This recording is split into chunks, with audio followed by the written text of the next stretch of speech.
Netcasts you love. From people you trust. This is Twit. Bandwidth for Framerate is provided by CacheFly at CacheFly.com.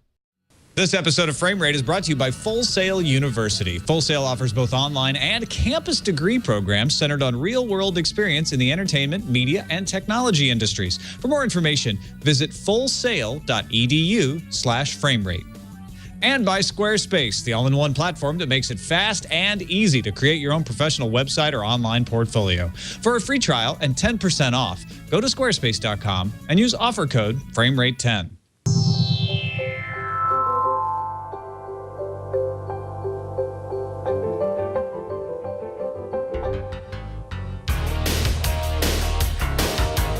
Yeah. Audio listeners, you're watching Archer. Well, you weren't kidding, man. You want to foil that audio trigger. That's what I'm trying to do, yeah.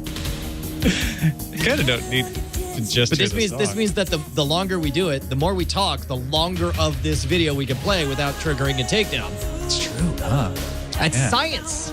It's total science, and we're giving bonus content to the audio crews, which is good fan service. We should be just doing play-by-play of Archer. All right, I say that's enough. Creative. All right. Let's rock it.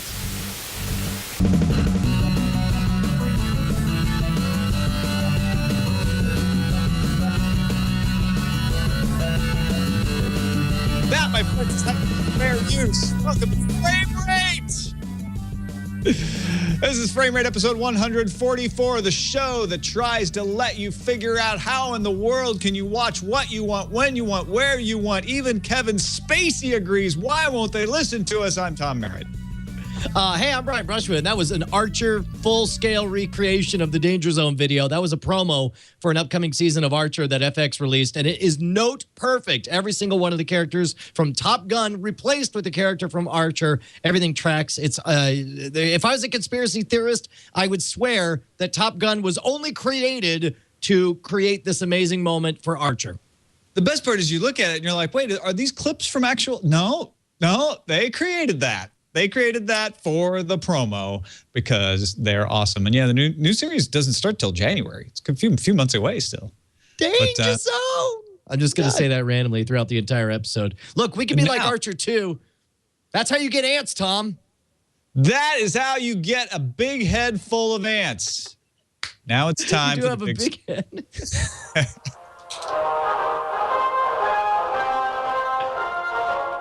This just in, the big story.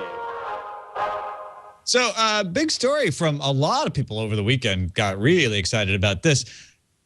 Netflix talking to cable companies about putting their service onto cable set-top boxes in the U.S. And we've talked about this on Frame Rate before happening in Europe. I think the last time we talked about it, Virgin was agreeing to put it on their set-top boxes that run TiVo in the UK.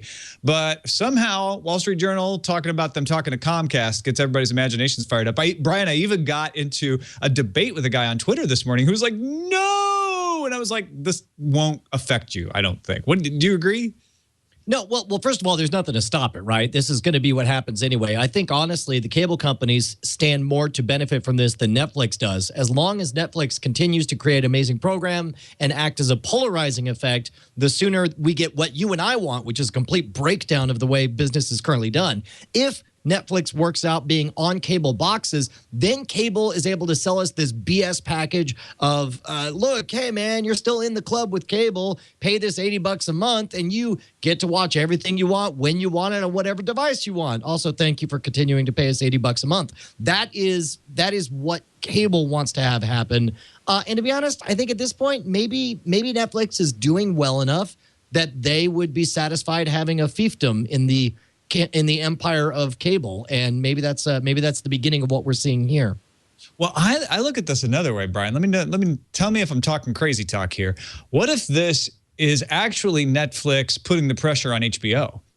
saying, hey, we're moving into your territory. Guess what? Now, as a Comcast subscriber, if they were able to get this deal worked out, and they're not close to a deal, we're looking down the road. We're just starting to talk. But if they're able to work this out, hold on. Let me present this. I'm pausing. They Go say, ahead. okay, you're a cable subscriber, Mr. Comcast subscriber. You can now pay $10 a month to add HBO to your subscription, and there are 4 channels in their HBO Go app. Or you can pay $8 a month to add Netflix to your subscription, which will not only be on your set-top box, but it'll be on every freaking device you own. And you won't have to actually pretend like it's a Comcast service. You can just watch it with your regular login because we're Netflix and we know how to do this. Okay, by the way, just to be fair as friends, when I held up my hand like that was me shutting myself up, not telling you to shut up. I was just like, I wanted to talk, but I was like, nope, I'm not talking. I'm not talking.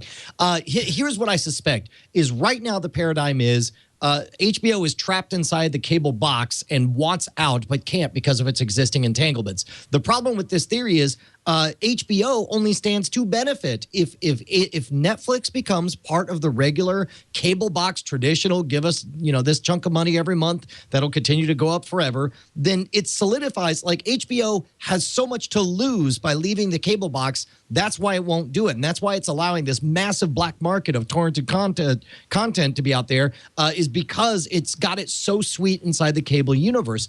If Netflix comes in and becomes the next Showtime, the next second place underneath HBO experience, that's great as far as HBO is concerned because they get to maintain their #1 pole position. They get to keep all their sweetheart deals, and they don't have to worry about the outside universe because everything will fold into basically it'll be 1982 all over again, and HBO will be happy. See, I don't think so. I don't think so at all, because those of us who might worry about that aren't looking at it that way. We don't say, oh, well, now I'm going to have to keep my cable box. We know I'm going to watch Netflix on whatever I want, and that has nothing to do. The fact that it's there on that box is the least of my attractions to keeping cable. What this does is bring Netflix to a bunch of people who probably have heard about it on TV and radio, but maybe they really don't know what it is. That 67% of the populace that doesn't have Netflix suddenly goes, oh, it's on my cable box? Oh, well, I might try that. Oh, look at all the things they have. They have so much more, and it's so much easier to use than HBO. HBO is so limited. I think I might spend my $8 on Netflix instead of HBO, and then it's an entree bringing them into the cord cutter world, and they start to go, oh, there's this Hulu thing now. Oh, Amazon has these things too. Well, maybe I don't need cable after all. I don't believe those people will have those experiences. I believe those people will perceive Netflix as, oh, this is just like Time Warner On Demand, only it's something I've heard of. Netflix, that's that other on-demand service that does slightly older stuff and some originals. I think that the number of people who are happy in the cable ecosystem for whom this would be their first and only entree to the world of Netflix is vanishingly small compared to the potential of people who are more like us, who are growing accustomed, because as we'll see in one of our upcoming story, only more and more people are watching and posting video online. Video and the internet are going more and more like finger and glove. I do think that we can agree that this is not going to be a bad thing for anyone, except maybe the cable company, but probably I think it's bad for the consumers. I'll say that. No, why is it bad for the consumers? Explain to me how this hurts any particular consumer. Because it legitimizes it cuts the nuts off of our movement. If what you want is a breakdown, it doesn't do anything of the sort. Already, I have televisions that have Netflix in them. How is this any different than that? It's like on the cable box. It's more people getting Netflix. That's good for Netflix. That's good for consumers. And that's good for streaming. Tell me why. Okay, do me a favor and tell me why it's now in any way a stronger argument to tell people to cut the cord if once Netflix is part of your cable package. Because cut the cord. You know why? I got Netflix. It's on my cable. Because Netflix isn't the reason to cut the cord. I got Hulu too. They just added Hulu on the cable as well. Yeah, but the reason to cut the cord isn't because you can get Netflix. You can get Netflix and not cut the cord already. What this does is says, hey, Netflix is now there if you want it. The reasons to cut the cord have nothing to do with whether Netflix is on your set-top box or not. The reasons to cut the cord are you're going to save money and get control over watching the things you want. Adding Netflix to the cable box doesn't change that. Doesn't change that in one little bit. the whole reason I want people to cut the cord is because I'm tired of consolidated power. I'm tired of restricted agreements. I'm tired of all-in-one bundling. I'm tired of one-size-fits-all packages. I'm tired of restrictive long-term commitments that force you in there. And the benefit to being outside of that ecosystem is you go direct with all of these smaller players, and Netflix is a smaller player. Netflix is trading its smaller player cred for a piece of the big pie. If everything is just inside, let me finish. This time I'm holding up the hand for you. If Netflix becomes part of the cable ecosystem, let's say there's 12 reasons that I say you should cut the cord, and 5 of them involve services that are available outside of the cable ecosystem. Once all of those join the cable ecosystem, it cuts the nuts off of people's desire to say, screw this whole opportunity, this whole system. I'm out of here. I'm going to try something new. I don't want that. I don't want people complacent. I don't want people saying, yeah, but we have that inside cable, because cable's a raw deal. It's a crap job. It's an old media construct that I want to die. I want it to set fire and explode, and seeing it put on, it's like seeing Frank Sinatra dressed up like MC Hammer dancing around like, I got that too. I don't want to see that. You're Frank Sinatra. Why don't you die with the rest of the Rat Pack? You're old. And that's what I want for cable. If your only argument against cable is that you can't get Netflix on your set-top box and the whole thing falls apart if suddenly that device is capable of carrying Netflix, you don't have an argument.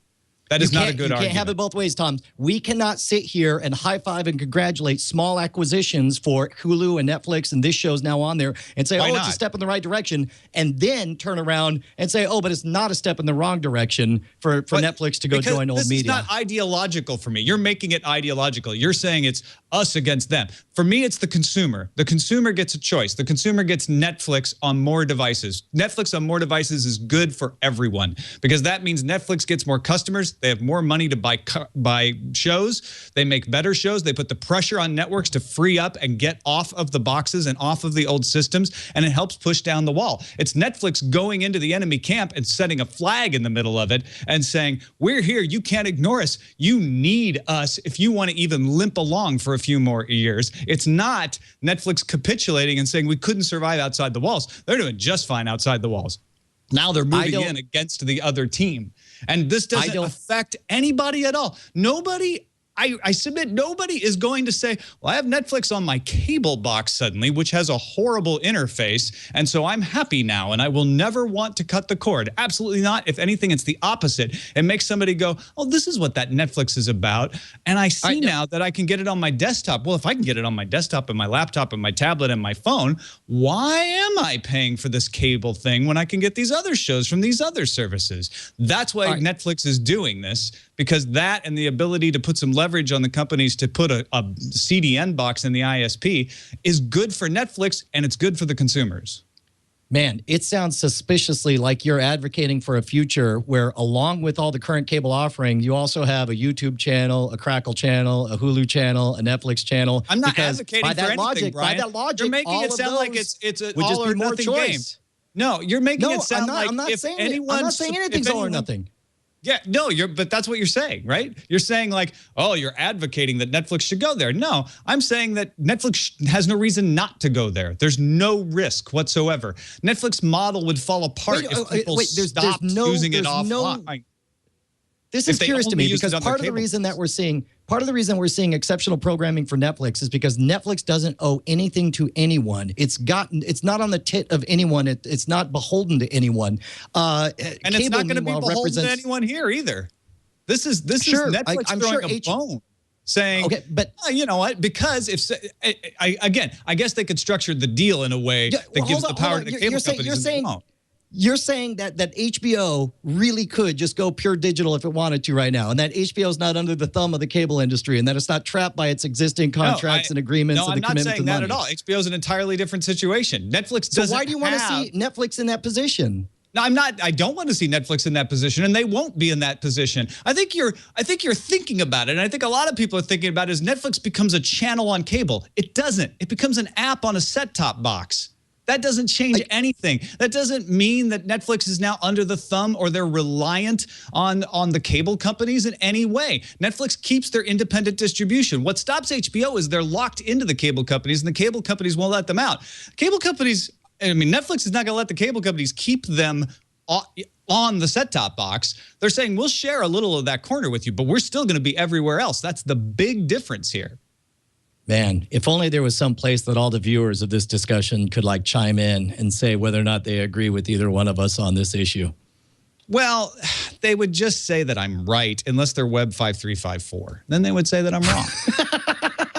Yes, but the important thing that they would say it at framerate@twit.tv. Right. And send us an email on this one. Because here's the thing. I mean, it's like, I'll agree. Mine's not the most, I don't know if it's a logical argument or not, but I know it feels filthy. Battle, in my opinion. I don't want to see it. You're putting. I am fighting an ideological battle. You're fighting against openness. You're saying no. That makes it sound like they're winning. Who cares what it sounds like? It's not. No. Going. Look, okay. Here's the thing. When the federal government starts offering you federal highway money, you're like, hey, free money. What's wrong with that? Consumers win. You get smoother roads. Totally different than that. This is Netflix. No, look, the cable company stuff. It's not like highway money at all. Listen to me. When right. somebody gives you something, there's always some strings attached. And by joining the ecosystem of cable companies, they lend legitimacy to that paradigm, which I think does not benefit them in the long run. Joining something. Netflix is saying, look, we'd like to have an app available on the box. The cable companies should not let them, in my opinion. Like, this is a bad idea for the cable companies, unless they're ready to go a la carte and just become an online pass, right? If they want to stay with their model, they don't let Netflix in there at all. All Netflix is saying is like, open choice, man. You're a customer. Why not, why not carry the device there? We'll cut you in. Just like Twit gets a cut when they run Netflix ads. We'll let you guys have a cut because you have the app and you put the signups in there. See, good okay, for Netflix. Now listen, maybe there's a difference between you and me, but I had to go through an agonizing 45-minute argument with Time Warner Cable, and the thing they kept hammering on me is like, well, what are you going to do with that? Or what are we going to do with that? And I could hear them now. It's like, well, I'll just watch on Netflix. Well, we have Netflix. Oh, is that all it was? Well, then we'll just, and then next it's like, oh, well, we've got the Hulu. Is that all it was? It's like, this is what they want. This is how they can fold in the entire argument for cutting the cord and trap you in that crap agreement. No, but here's the thing, Brian. You can choose to get Netflix without the cable company. You can't choose to get HBO without the cable company. You can't choose to get NFL without the cable company. You can't choose to get all these other things without the cable company. But you can choose to get Netflix without the cable company. So where does your argument run at the end if they go, well, we have Netflix now. Well, we have Hulu now. Your last thing is like, great, you almost have everything I want. Can I choose to have HBO and not everything else? If they say yes to that, then I'm fine with that. They've changed cable to be what I want, which is the ability to watch what I want, when I want, where I want. If they suddenly morph down that road entirely into that thing, what's wrong with that? I'm not entirely sure I followed the logic of that, but I guess what you're saying is if they become something that doesn't look like cable television, good luck with that. But the other side is scenario, if they don't stop looking like cable television, then you'll still leave them.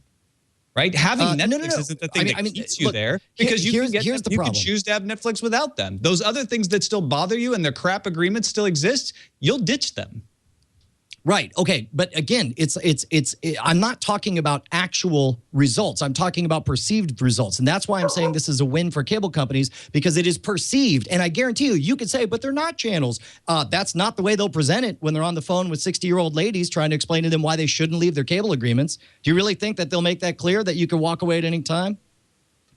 Well, do you think that's the be-all, end-all, is that the cable company will have Netflix and therefore they'll stop everyone from leaving? I don't think that. Maybe it slows it down a little bit, but it doesn't stop it. No. Okay, first of all, nobody's going to physically stop anyone from doing anything. What I'm saying is by having Netflix essentially on their roster, you better believe they'll present it as this is what cable companies have every reason to want to do, is to undercut the cable cutting movement. And the way you do that is act as though you already have all the benefits of cutting the cable and keep people inside the ecosystem. And I say, if your goal is to reduce the reason to cut the cord, then this is a fantastic way to do it, to basically go around, acquire all the properties, make them available, whether as individual apps or as channels or whatever, and say, we've got all those things. You don't need to leave us. And I say, screw you, buddy. I want to leave. Well, then leave. You can. And I did. And you still can. Having Netflix on that device won't stop you from leaving. Sure. Okay. But again, you're not. That's fine. Okay, fine. That's yes, corporate America. We tried I hear you. We tried to get out. No, I don't think this is. I think this is irrelevant. This is bad for cable to do this deal. I'm not defending corporate America or any other kind of ideology. I'm neutral on that. All I'm saying is this doesn't do anything bad I just don't for see how people it's who want to bad for cut the cable cord. companies at all. Because they suddenly are showing people how they can exist outside of cable. I think that's exactly. Yeah. Okay. All right. Yeah. You and I disagree on this. I think this is a really smart move for cable companies I think. What's that? That's nothing. Do we disagree? Do we disagree? Let's just cut. Let's cut it. Another big story.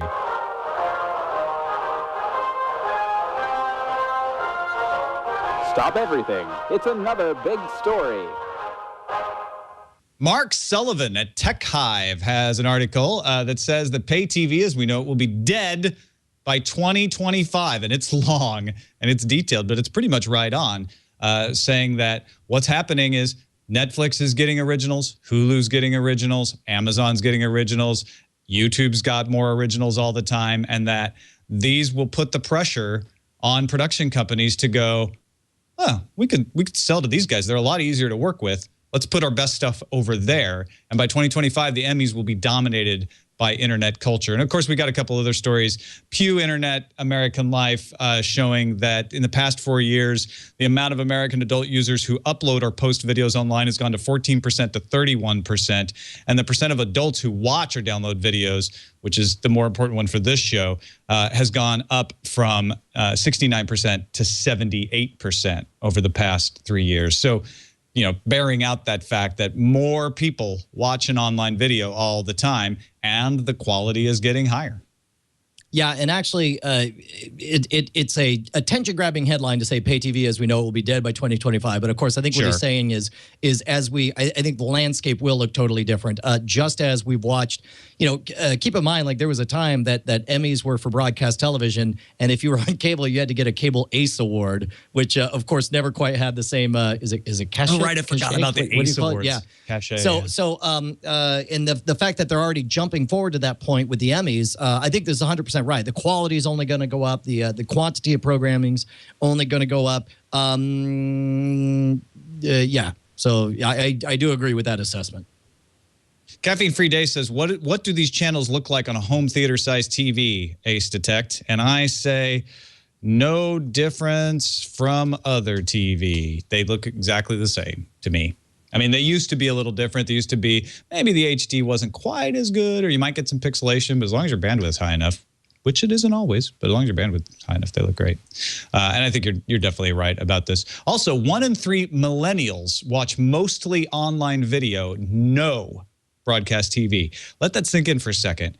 1 in 3, 34%, watch mostly online video and don't watch any broadcast TV. So when they're not watching online video, they're watching like DVDs or something. They're not watching broadcast television. 34% of them. Think about this. So millennials, they define as like what age? Born in what, the late 90s, early 90s or so. But these are people who very likely grew up in households where from the time they were conscious and solving their own problems of watching media, age 8 or above, the easiest way to do it was increasingly away from broadcast television. My children, if they heard about the popular new show on NBC and they told me their number one priority on the planet would be to figure it out, how to see it, I don't think they could do it. They couldn't solve that problems, but they know how to find everything on Netflix, on Hulu, on even Amazon Instant, or to go to the website. Penny knows every time there's a new Legend of Korra how to get online and do it. So structurally, I think that this is a side effect on it, not on the part of any youngsters who inherently hate broadcast television or anything. Well, let's take a quick break and thank our sponsor for today's show, Full Sail. Marketers have become proficient, have to become proficient, advanced web-based tools and techniques to reach audiences and consumers in a digital environment. Online marketing elements such as web-based channels, search technologies, and analytics are at the forefront of today's advertising and branding strategies. Full Sail University's online internet marketing master's degree program is designed for you, for professionals who want to keep pace with marketing technologies. They've got courses covering things that you hear about all the time on tech shows: search engine optimization, social media, web metric analytics, online consumer behavior. you can actually understand what all that stuff means. Students work on real projects. They get real clients. They gain real experience and generate results and learn from industry experienced instructors. Full Sail University's online and campus degree programs are centered on that real world experience with industry technology. And you can earn a master's degree, a real master's degree, in 12 months. In addition to internet marketing, Full Sail offers a variety of master's degrees in related fields: business intelligence, innovation and entrepreneurship, and new media journalism. To learn more about Full Sail's master's degree program in internet marketing or any of their related programs, check out fullsail.edu/framerate. We thank Full Sail University for their support of Framerate. Let's move into the slipstream.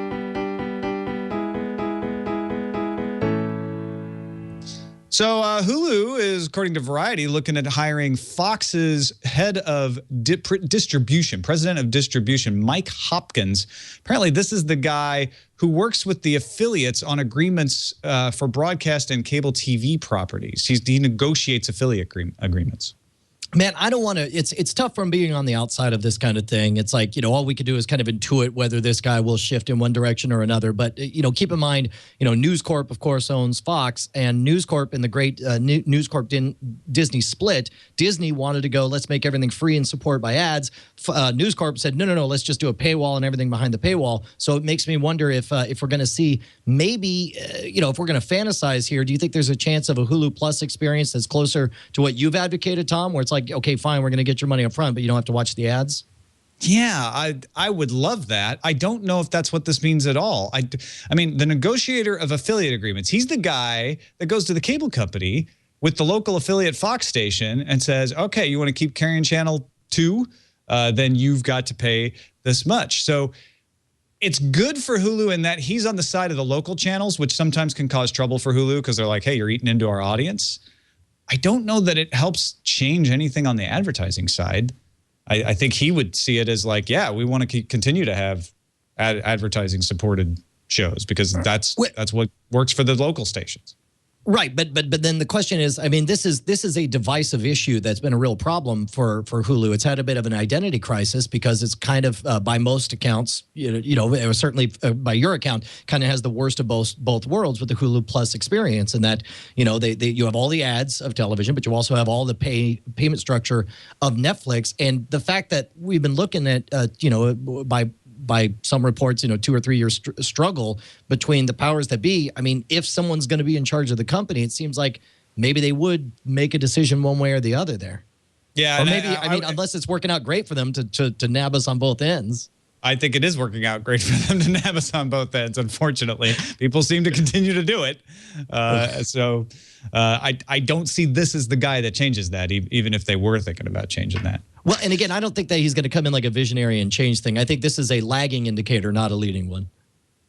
Yeah, if you're getting the affiliate guy, you're focused on things that are different than the problems I have with Hulu. That's for sure. Yeah. Yeah. Aereo, first of all, is bringing their Android app finally starting October 22nd. If you're an Aereo user and you couldn't use it on your Android phone, well, pretty soon you'll be able to, or your tablet, October 22nd. But more importantly, the U.S. Supreme Court has been petitioned by several television networks to weigh in on whether Aereo is a public performance of the television channels, an unlicensed performance then. That's what the broadcast industry would like them to determine. Or whether it is hundreds of thousands of private performances, which is what Aereo is saying. We've got one antenna for everybody. It's a private performance. We're not rebroadcasting. Reason they think they can get the Supreme Court to hear this possibly is that there are those decisions against Alki David's company, Aereo Killer, in California that say this is a public performance and therefore it's not legal. So you have conflicting results in different areas of the United States. The Supreme Court has a history of picking up those kinds of cases. I don't think Supreme Court's going to pick this up this time, Brian, but what do you think?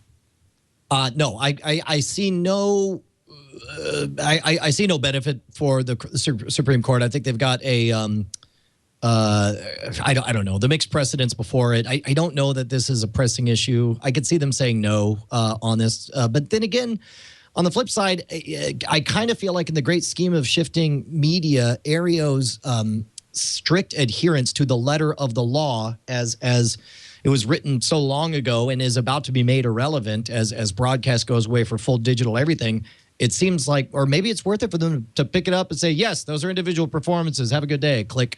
And then I don't know. I still feel like, as much as I love the Aereo case, I kind of feel like Aereo is not going to be a decision that shapes a lot moving forward. And it's also, I feel like it was built on a loophole and will fade away as a loophole of a way that nobody watches television anymore. However, along the way, I think at this moment, they serve a real valuable service to a small set of clients.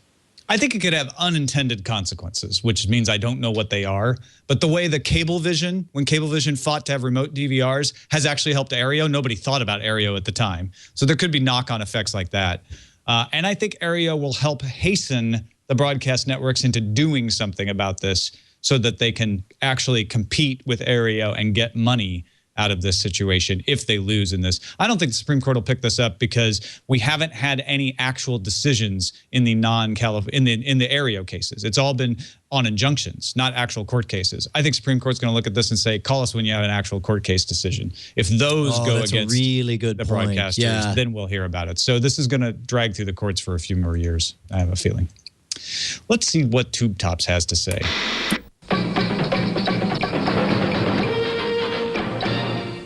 The Canadian government, yes. Oh, I just want to chime in. You would not believe how many emails I get at framerate.tv or at twit.tv about what that sounder is, because there are audio listeners who can't place it. Video listeners, I suspect, all get it because the video component goes right along with the CBS special presentation graphic that we all remember from the 80s. But audio listeners are like, what is that? It's on the tip of my mind. So that's what that is for you three guys out there. Good note there. Canadian government says we don't think it's right for Canadians to have to pay for bundled television channels. That's Industry Minister James Moore speaking on CTV's show Question Period. He said, we want to unbundle television channels and allow Canadians to pick and pay the specific television channels they want.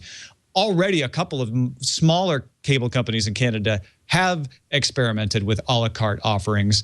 So this is something that's actually more of a reality in Canada than it is here in the United States. He also promised to stop wireless roaming charges and airline overbooking. So he was in a promising mood as a politician. Airline overbooking, dude. Airline overbooking is the awesomest thing ever. Like, hey, get off this plane, sit on your butt, get $500 voucher and a free trip home. I'm against this legislation. Where are you at on a la carte, right? Because I know it's becoming a little bit fashionable. We're starting to see more cases of this, of legislators saying we need a la carte. I've hinted at what I think about this, but I'd be curious to hear your position. I would love, as a consumer, would I love a la carte right now as a DirecTV subscriber? Sure. I'd like to see that offering. There are channels right now that I can't get. There are things I can't watch Always Sunny in Philadelphia because they moved it to the FXX channel, and that's not on my tier. And what I'd have to pay to go to that tier just doesn't make sense for one show. So anyway, yes, I would like a la carte. Do I want the government to require No, I don't think it should be a law that there is a la carte. I think the law the government should do is break up monopolies and make it easier for there to be competition. So an a la carte cable provider could come in and say, hey, we're going to compete and provide this kind of service. I also think that, like you said with Aereo, and I think you're right, this point is going to be kind of moot in 10, 15 years.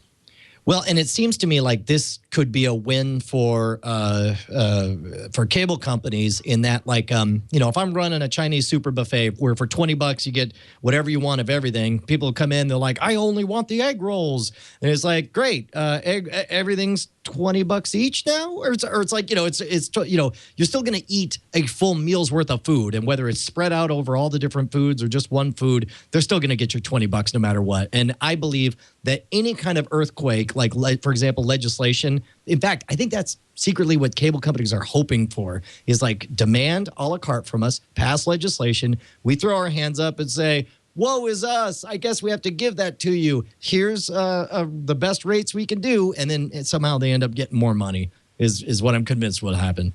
Well, yeah, when you're the only game in town, essentially, and you can say well, unless you want to put one of those crazy big dishes on your roof, which doesn't sound safe to me, you only got us to get your television from, then yeah, you can charge whatever you want. I do agree, though, that even when we get to internet-only television, which I have no doubt we will, it's still going to end up costing you around the same amount that it does now. That's just Right. It's one big pool of money going around, and it's got to come from somewhere. Agreed. Yeah, maybe it'll change a little bit. I don't know. Also, Google TV changing the name of Google TV to Android TV, according to rumors and people talking about being at a developers conference and saying like, yeah, they're all calling it Android TV. There's some other evidences of this that are being reported, like people changing their profiles on LinkedIn to say Android TV developer, stuff like that. Do you think it matters? Here's the thing: is I was a tremendously big proponent of Microsoft's decision to call their tablet the Surface. I thought that was an extraordinarily smart move, where they were able to take what was a crowded space that they didn't have a presence in, and instead leverage a half decade of vague excitement that people had about what they had always called Surface beforehand. You know, the giant futuristic coffee table where you could set stuff and stuff would download or whatever, a concept. And then they were able to take all that goodwill and put it on this new tablet. And of course, it yielded nothing. The tablet was not well received and still doesn't seem to be well received. And calling it the Surface didn't seem to do anything except for ruin the word Surface. It seems like that's what Google's trying to do with Google TV. Now, Google TV, maybe they felt like the old product wasn't where they wanted to be, but the new one is. Now it deserves to be called an Android or whatever. The thinking is that you'll take all the good feelings that you have about the one thing and push it on another. As we saw a Surface that doesn't necessarily make you like it anymore. So it's like, I don't know. I don't think I would have done this. I think if you're going to rebrand it, go to another blank slate. Don't go to something that means something, because you risk damaging that other property. Unless they've changed it and it's so ready for prime time, that it's just going to blow everyone away. Yeah, I hadn't thought about that. I hadn't thought about it from that angle, which I was like, well, it doesn't, people don't really have a positive impression of Google TV right now. And there's Chromecast, so why not go Android TV? But you're right, it could blow up in their faces if it damages the Android brand. Again, I don't think the threat to the Android brand is that big either. I don't think a bad Android TV would make people not buy a Samsung Galaxy S4, but yeah, it's right. We're not like the Android brand is gigantic, right? The Android brand is so big. We're not talking about like all of a sudden it's worth half its value, but we're talking about like, you know, let's say this is colossal. They invest a lot of time and effort, and let's say they get 5% market confusion out of it. I mean, that's a substantial 5% of a much bigger entity is still a problem. Let's take a break and thank our other sponsor for today's show, Squarespace. I use them. If you go to TomMerrittBooks.com, it takes you to my Squarespace site. If you go to SwordandLaser.com, it takes you to my Squarespace site. I think they both look pretty nice. They look a whole lot nicer than any site I've ever tried to design on my own, because Squarespace makes it easy to create a good-looking site, a clean design. They have hundreds of beautiful templates in there, 20 new ones just recently. Style options let you create a unique website. It's not going to look like everybody else's. You're going to customize it with your layout, your name, your colors, but it's going to flow and it's going to work on any screen. If you look at it on a phone, it's going to make sense on the phone. It's going to work on the phone, be built for the phone. But then when you go look on a 35-inch screen, it's going to work just as well on there. It's not going to be like the tiny phone version is up on the big screen. It adapts. They have these adaptive designs. And it's inexpensive. Starts at just $8 a month. That includes a free domain name if you sign up for a year, and their hosting. Squarespace takes care of the hosting, so you don't have to worry about it. Your site is going to be up. They have people who are dedicated, legendary in their dedication during the hurricane last year. They actually were part of a team that was carrying fuel upstairs to keep the servers running for their and other websites. So you got to check out Squarespace. Start a trial with no credit card required. Start building your website. When you decide to sign up for Squarespace, make sure to use the offer code FrameRate10 to get 10% off and to show your support for FrameRate. And we thank Squarespace for their continuing support of this show, FrameRate. Squarespace, everything you need to create an exceptional website. Now the fun stuff, Film Foul.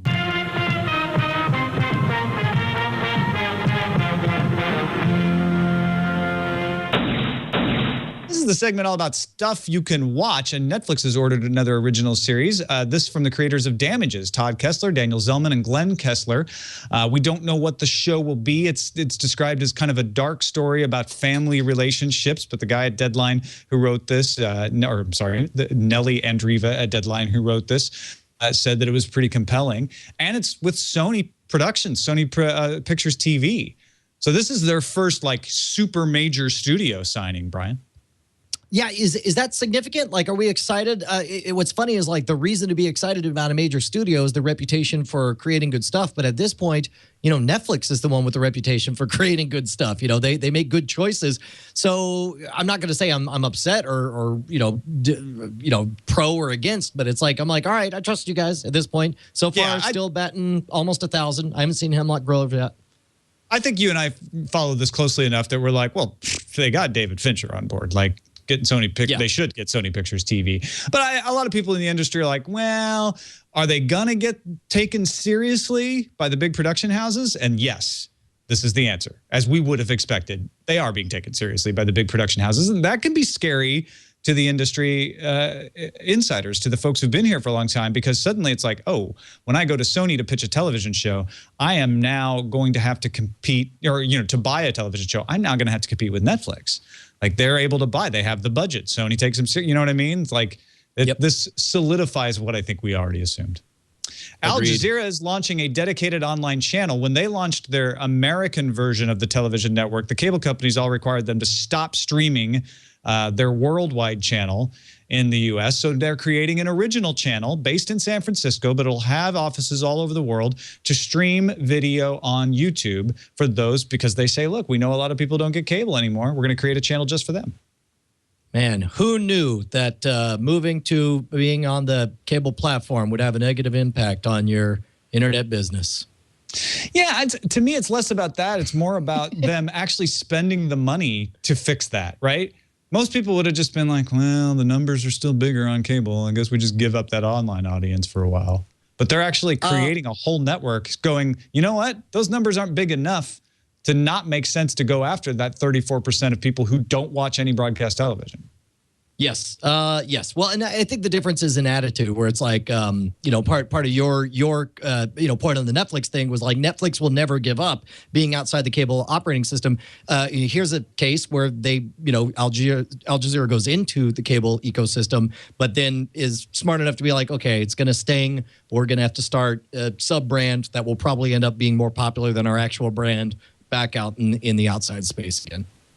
And finally, from Colin and Connor McGuire, a Portal short about the origin of GLaDOS, which if you haven't played Portal, you might be less excited about this, but it's still a great little indie film that was shot right down the street from me here at the YouTube Space LA.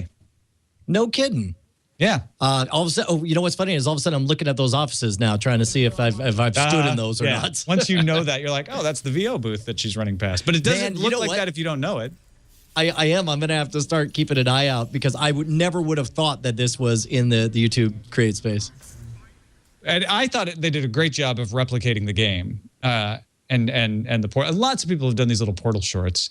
But this one, halfway through, shifts to the origin story of GLaDOS, which they don't do. Yeah, I only got a chance to peek at the beginning of it, but it was extraordinarily well done. The color schemes are beautiful. All right, let's move on to Scanline. Right now on Frame Rate. Right now on Frame Rate. We got 60 seconds to explain these stories to you, and we're going to start with DreamWorks Animation CEO Jeffrey Katzenberg saying that he offered the creators of Breaking Bad $25 million for 3 more episodes of the show, with the stipulation being that additional hour-long episodes would be delivered in 6-minute installments on the web via subscription. The only reason that Vince Gilligan and friends said it was a non-starter is they already had figured out how to end the series. They didn't have more story to tell, so they didn't want to take the $25 million. They're on to other things. Man, I'll tell you what. Like, I read this and I think this is a terrible idea and it's crazy. But then think about how you and I were talking about the way Breaking Bad folded at the end. It really sped up. And there was entire chunks that I would love to have seen more. I would watch 3 hours of vignettes of Walt's life in New Hampshire. Like, what if they got all the way to the last episode, said back in 3 weeks, and it was nothing but those vignettes to keep you satisfied until then? I don't think AMC would have allowed it, though. They want that show to end on AMC. They don't want it. Of course. All right, so Aussie-made Zelda fan film is a slice of genius. They recast Link as a sassy girl. I watched just enough of this for me to say, like, man, if I had played all the Legend of Zelda games, I bet I would have loved this. But instead, it looked like a neat idea, though. It takes a while to get going too, but if you get about 5 minutes in, you'll start to hear the actual like sounds of Zelda or the sounds of And Link. I think that's when I stopped playing or stopped watching it because I realized like the first time I heard like, oh, I bet that's a sound from the game, and then all of a sudden it hit me. I'm like, oh wait, I'm not riding any of the nostalgia waves on this. Yeah. All right, we can go ahead and but it reset. is very well done. We can reset the clock to 60 seconds, Jason, because Louis C.K. Oh My God is available through the comedian site for $5 without DRM, and this is one that was on HBO, but he still got him to give up control of the content without restrictions. This is that long tail we're starting to see at the end of it. You know, it made news when he made the deal because he retained his rights to distribute it however he wanted, and this is that pro-consumer, pro-fan position of like, look, I can't hold a gun to your head. You're going to steal it if you want to, but I'm going to price it low enough that I hope you'll throw me $5 because I hope I make you laugh once. Yeah, and he also allow you to download it multiple times. You only get to download it 3 times. Well, you buy something, usually you can only download it 1 time. And they're like, yeah, it's up to you. Chat room is Bob McBob in the chat room is pointing out that we also get bonus content with this purchase as well. I don't know how much is there, but very smart. You get both the HBO version and an uncut version as well. That's pretty cool. Right on. Go ahead. All right. So another episode of our fictitious show, Who Hunters. We could have been making a mint on these stories, Tom. I know, right? 9 missing episodes of Doctor Who found and returned to the BBC, including like 2, 4, 5, and 6 of the Web of Fear series, and episodes 1, 2, 4, 5, and 6 of Enemy of the World. I thought what was significant, Patrick Troughton. Yeah, I thought what was significant is you're going to bring these to DVDs November 25th, but you can get them on iTunes today. Are already available. They went straight to digital with this. They're like, oh, we want to make money on this. That's right. They're hot little hands. They wanted to get this stuff out as fast as they could. You know, it's amazing to me that the rate, even though ostensibly these would be harder to find, the rate of new episodes is just going up over time as the excitement for Doctor Who goes, increases with the reboot. Well, yeah, and don't forget, people, you've probably heard of a lot of episodes being recovered that have not actually been recovered. There's rumors galore. YouTube network Dance On has raised a bunch of money for its video business. It's the #1 place for dance videos on YouTube, securing $4 million in funding. Here's why I thought it was interesting, Brian. A round of co-funding led by Plus Capital and AMC Networks. That's interesting. I would not have figured that's a space they would throw some money, but I'll tell you, it's a step in the right decision or direction because they are following the steps of Machinima, who's one of the biggest partner channels on all of YouTube, because they figured out that there's an unmet niche that people love. You know, YouTube is the place we go to learn stuff. It's where we learn to dance, learn to tell jokes, learn to play instruments, learn to put on makeup, and if they can essentially own that category of whether it's, I assume some of this is featuring people dancing, other is they got to have tutorials and stuff in there. It's a whole culture site about if you want to learn to dance or see dancing on YouTube, Dance On could be the place. Yeah, they do a dance competition. They also do documentaries. They're betting on more original content, and they got some AMC money. Woo! Congrats. That, my friends, is Scanlines. On to the winter movie draft.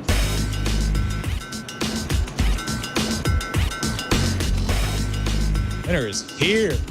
Yeah. So Casey McKinnon's starting to look like a genius. Oh Gravity my God, she's cleaning up. Is cleaning up. I don't think anybody expected $122 million for Gravity. No, not at all. And keep in mind, we figured out that the winners tend to, and again, this is not any kind of rule. It's just rule of thumb. If you want to see somebody who's currently playing like a winner or not in the summer draft, if they're in general making $10 million for every $1 they spent, then they're on track to make $1 billion and probably win. Likewise, in the winter movie draft, in general, the winners tend to be about $500 million. So she's already blow past. Yeah. $5 million per dollar spent. And I guarantee you that Gravity's got another $20-30 million left in it. So it's going to be, so far, good decisions. I don't know. Well, I guess even Machete Kills, she spent $8 on it.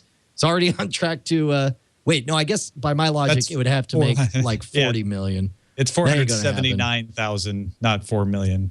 Sorry, I got all excited there for a second. Yeah. Sorry, that was a terrible decision, Casey. You should have bought Machete Kills. I guess we'll find out whether or not I'm a player this next week. This Friday, we got Carrie coming out. To be honest, I did a very dicey, dangerous thing, and if I'm going to stay in this, I need to see both Carrie and 12 Years a Slave do well this next weekend. Yeah, it's always hard when your movies are up against each other, but you also didn't spend that much money. $27 total between the two. So yeah. That shouldn't be too bad. Bang. I don't know if I mean, the question is together whether or not they'll blow past, Casey spent 25 on Gravity. And I guess they have a chance, Carrie plus. I could see that. Yeah. Don't get me wrong. I knew Gravity would be a great movie, but great movies don't always mean box office. And so I think a lot of people are like, it should hit 100 million, but it's a little bit of a thought movie, and Cuarón doesn't always mean box office big bucks. But yeah, it's obviously, I mean, it could get to 200 million. It's got so much extended buzz now. I don't think it will, but it's definitely going to keep going up for the next few weeks. Yeah, let's talk about what we're watching.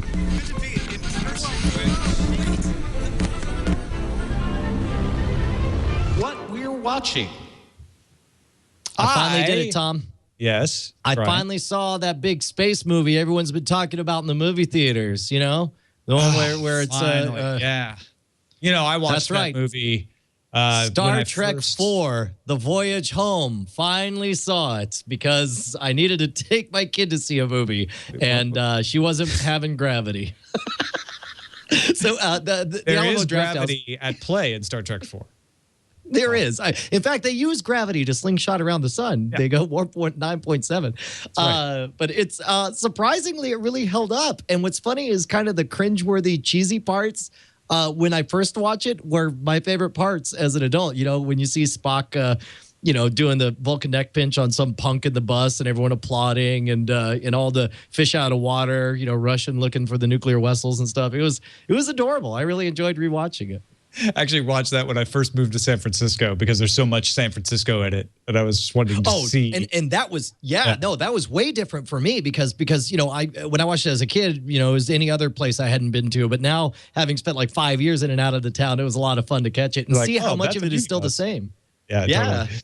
And Alameda no longer has the nuclear vessels, unfortunately. Oh, that's a bummer. You're still watching Grand Theft Auto TV? Well, yeah, dude. I fired up. I'm playing a bunch of Grand Theft Auto. You can see it on my justin.tv/Scam School Brian. But the other day I fired it up and I was just, I was in Trevor's trailer. So I click on the TV. And for the next 20 minutes, I just watched the fake television that they programmed for the show. And it's genius. It's so good. They have these television promos. They brand the channels within the space. Extremely, extremely well done, man. I have been watching some weird stuff because we're doing autopilot. We're recording autopilot shows at a time. So I watched the pilots of Magnum PI, Space 1999, and Logan's Run this weekend. And those were fun. I don't want to give too much away from the shows, but they were fun to watch.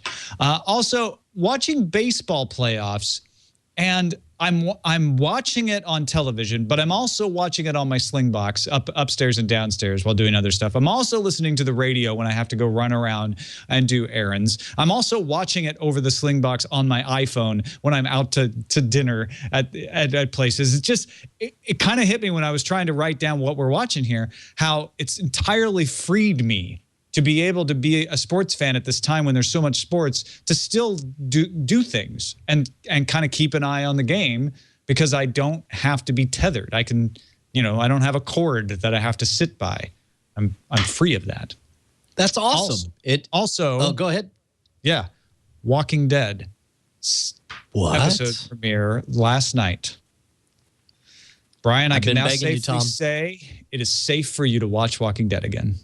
What? Wait a minute. Now, the rule was you had to have 2 good episodes in a row to bring me back. But you're saying just the first one? I'm saying this is worth 2 good episodes in a row, frankly. Are you serious? And I would say to most people, to 92% of the people in the audience, Brian, I would say, yeah, try and go ahead and catch up. Maybe pick some important looking episodes and get caught. To you, I would say, forget it. That's an exercise in frustration. You're going to hate yourself and everyone else if you do that. Jump in now because this feels like a story. This doesn't really require you to know anything that happened with the governor or anything like that. It's what you need to know is in the previously on, and you know it. It's Yes. It's good. Dude, this is fantastic. All right, done and done. I'll totally watch it. We'll be back and we could do a spoiler zone again next week. I can't wait for you to tell me next week how wrong I am.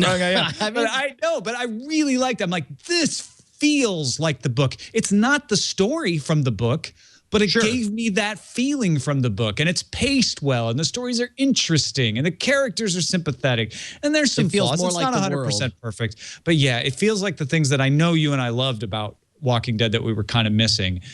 So yeah. People are saying I should also watch the last episode of last season. So maybe those will be the two I watch back. Again, I would tell most people to do that. I don't know if you'll hate I'll do it. If you're just going to be like, yeah, I just want to see what happened.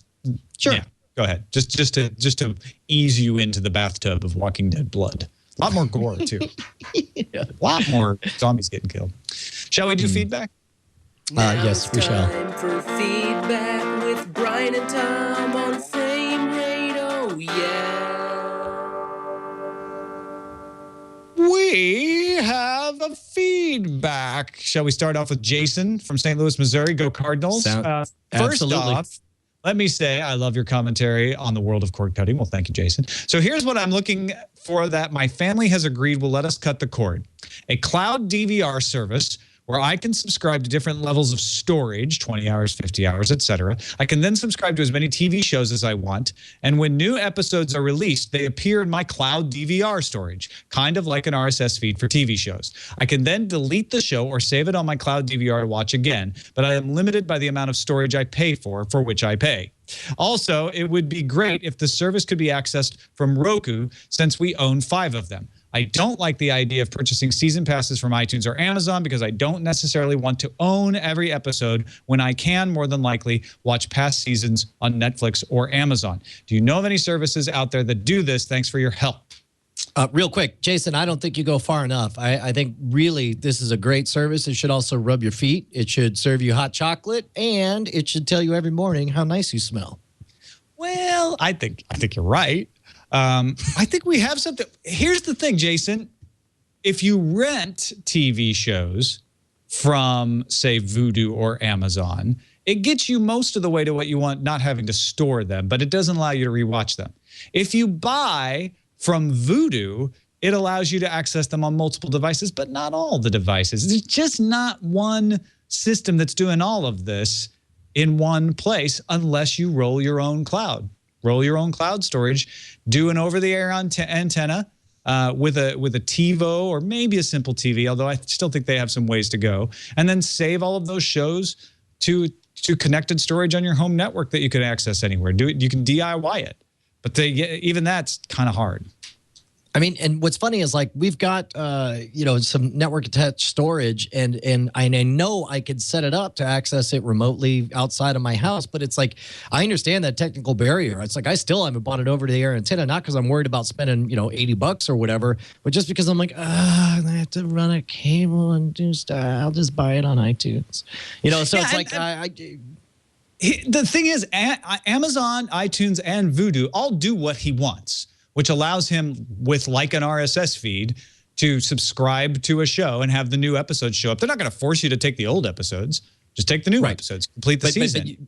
The difference is, of course, you're stuck in that purchasing media ecosystem, right? And I think if you do Vudu, it's the most widely compatible because it's ultraviolet.